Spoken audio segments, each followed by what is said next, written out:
Hello student, welcome to our modern Gurukul institute. आज की हमारी क्लास में हम हिंदी की वन लाइनर इम्पोर्टेंट सीरीज़ को स्टार्ट करने वाले हैं, जिसमें सबसे पहला भाग हमने गद्य खंड का लिया है।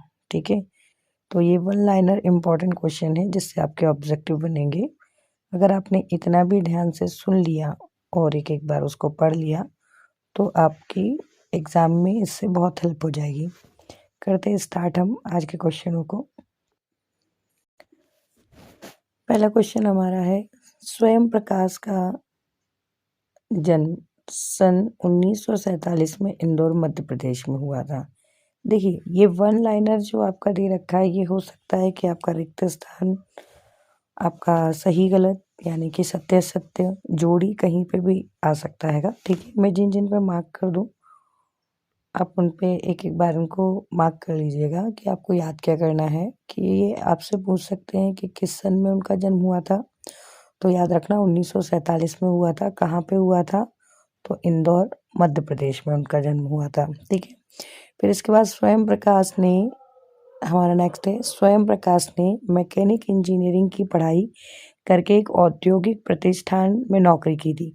तो क्वेश्चन क्या बन सकता है कि स्वयं प्रकाश ने मैकेनिकल इंजीनियरिंग की पढ़ाई करने के बाद में कहाँ पर नौकरी की थी? तो औद्योगिक प्रतिष्ठान में नौकरी की थी। या तो ये पूछ सकता है या फिर ये पूछ सकता है कि उन्होंने कहाँ पे और कौन सी पढ़ाई की थी। तो याद रखना उन्होंने मैकेनिकल इंजीनियरिंग की पढ़ाई की थी। ठीक है, नेक्स्ट क्वेश्चन आपका क्या है, स्वयं प्रकाश ने वसुधा पत्रिका का संपादन कार्य किया। तो मतलब किस पत्रिका के स्वयं प्रकाश ने किस पत्रिका का संपादन किया था? तो ये वसुधा, ये इम्पोर्टेंट है इसमें। फिर इसके बाद नेक्स्ट है, स्वयं प्रकाश 8वें शतक में उभरे हुए समकालीन कहानी के महत्वपूर्ण हस्ताक्षर हैं।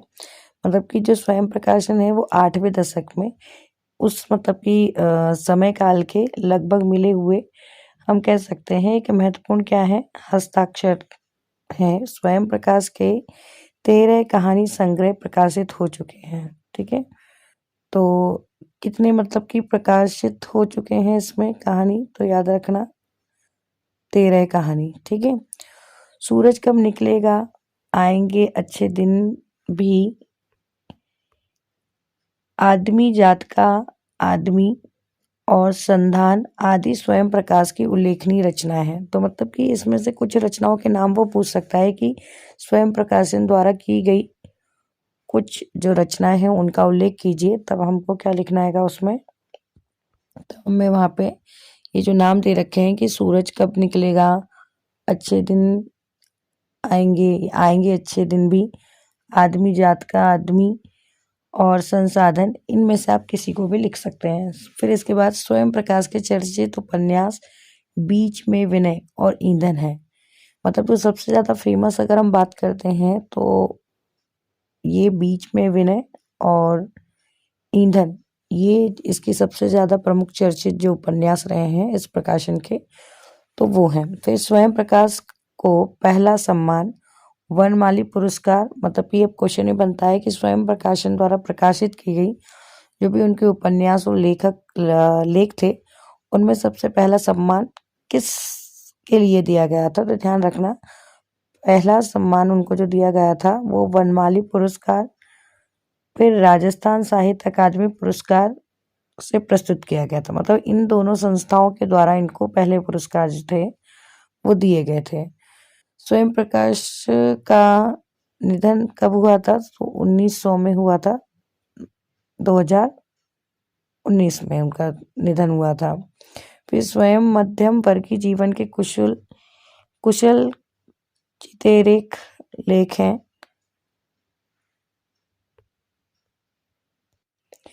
देखिए, अब इसी गद्य खंड के अंदर ये सेकंड चैप्टर जो है आपका, उसके आपके क्वेश्चन जो है वो स्टार्ट हो चुके होंगे।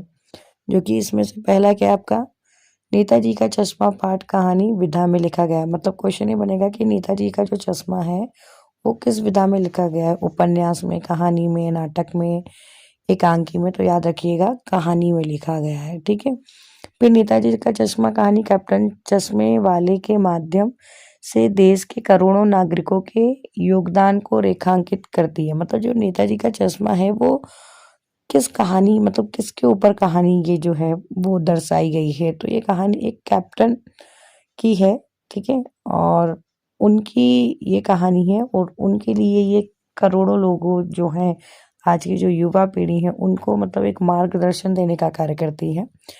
फिर इसके बाद हालदार साहब एक 15वें दिन कंपनी के काम के सिलसिले में कस्बे से गुजरे थे।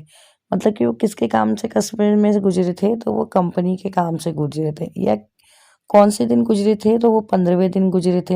ये चीजें आपको याद रखनी है, ठीक है। नेताजी का चश्मा कहानी का मूलभूत देशभक्ति की भावना, मतलब ये पूरा जो चैप्टर है वो क्या दर्शाता है मुख्य रूप से, तो ये देशभक्ति के बारे में दर्शाता है।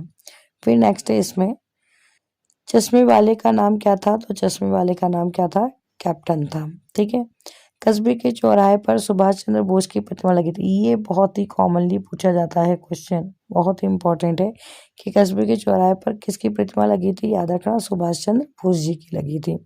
फिर नेताजी सुभाष चंद्र बोस की प्रतिमा नगर पालिका द्वारा लगवाई गई थी। कि मतलब कि ये क्वेश्चन भी कई बार पूछा गया है कि जो नेताजी सुभाष चंद्र बोस जी की जो प्रतिमा थी वहां पर जो चौराहे पर लगी थी वो किसके द्वारा लगवाई गई थी, तो वो नगर पालिका के द्वारा लगवाई गई थी।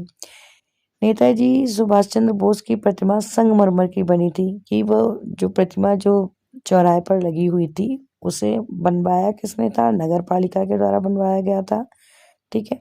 और वो प्रतिमा बनी किसकी थी, तो वो संगमरमर की बनी थी। नेक्स्ट है हमारा क्वेश्चन, सुभाष चंद्र बोस की प्रतिमा को देखकर दिल्ली चलो और तुम मुझे खून दो के नारे में याद आने लगते थे। क्योंकि देखो ये दिल्ली चलो तुम मुझे खून दो मैं तुम्हें आज़ादी दूंगा, ये जो नारा है ये सुभाष चंद्र जी बोस द्वारा बहुत ही फेमस नारा है। इस चीज को ध्यान रखना, कई बार ये नारा ऐसे लिख के दे देंगे और पूछ लिया जाएगा कि ये किसके द्वारा बोला गया है, ठीक है। नेक्स्ट है हमारा कैप्टन का कैप्टन का काम चश्मे बेचने का था, ठीक है।